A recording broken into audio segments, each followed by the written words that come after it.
নমস্কাৰ ইনফৰমেশ্যন সম্পৰ্কীয় অন্য এটি ভিডিঅ'লৈ মই ধ্ৰুৱজ্যোতি আপোনালোক সকলোকে পুনৰবাৰ স্বাগতম জনাইছোঁ। আজি মই আপোনালোকক মোবাইলৰ ৰিচাৰ্জ সম্পৰ্কীয় এটি নতুন তথ্য দিব বিচাৰিছোঁ, গতিকে আপোনালোকে অকণো স্কিপ নকৰাকৈ ভিডিঅ'টি শেষলৈকে চাব। আৰু লগতে যদি আপুনি প্ৰথমবাৰৰ কাৰণে এই চেনেলটি চাই আছে তেতিয়াহ'লে চেনেলটি ছাবস্ক্ৰাইব কৰি দিব।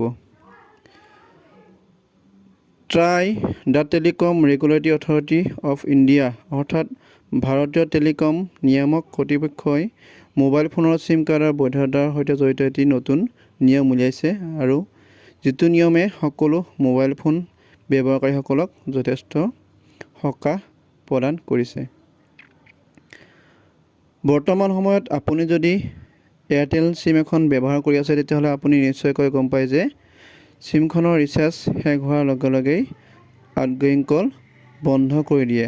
লগতে এসপ্তাহৰ পিছতেই ইনকামিং কল SMS আদি অন্যান্য সেৱাসমূহো অফিচৰ ফালৰ পৰা তেওঁলোকে বন্ধ কৰি দিয়ে, যাৰ ফলত বিভিন্ন ধৰণৰ সমস্যাৰ সৃষ্টি দেখা দিয়ে। আৰু যদি আপুনি লগতে ৰিচাৰ্জ নভৰাই তেতিয়াহ'লে আপুনি কোনো ধৰণৰ সেৱা লাভ কৰাৰ পৰা বঞ্চিত হ'ব লাগে। বৰ্তমান সময়ত ৰিচাৰ্জৰ প্লেনসমূহ যথেষ্ট ব্যয়বহুল, গতিকে মোবাইলৰ ৰিচাৰ্জ ভৰোৱাৰ কাৰণে সাধাৰণ গ্ৰাহকৰ বিভিন্ন ধৰণৰ সমস্যাৰ সন্মুখীন হৈ আহিছে। গতিকে ভাৰত চৰকাৰৰ যি টেলিকম ৰেগুলেটৰী অথৰিটি আছে অৰ্থাৎ চমুকৈ ট্ৰাই, তেওঁলোকে এটি নতুন নিয়ম প্ৰৱৰ্তন কৰিছে।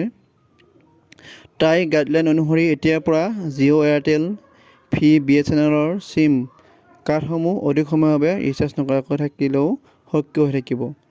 এই নিয়মটোৱেই সঘনাই ৰিচাৰ্জ কৰাৰ পৰা হাত সাৰিবলৈ আৰু যথেষ্ট খৰচ কমোৱাত সহায় কৰিব। আপুনি নিম্নতম 20 টকাৰ ৰিচাৰ্জ ভৰালেই 30 দিনৰ বৈধতা লাভ কৰিব পাৰিব। যদি আপুনি 90 দিনলৈকে কোনো ধৰণৰ ৰিচাৰ্জ নভৰাই তেতিয়াহে আপোনাৰ চিম কাৰ্ডৰ পৰা ভইচ কল, ডাটা, SMS বা অন্যান্য সেৱাসমূহ বন্ধ কৰি দিয়া হ'ব। আপুনি যদি 90 দিনৰ ভিতৰত 20 টকা এটা ৰিচাৰ্জ ভৰাই তেতিয়াহ'লে পুনৰ 30 দিনৰ বৈধতা আপুনি লাভ কৰিব পাৰিব।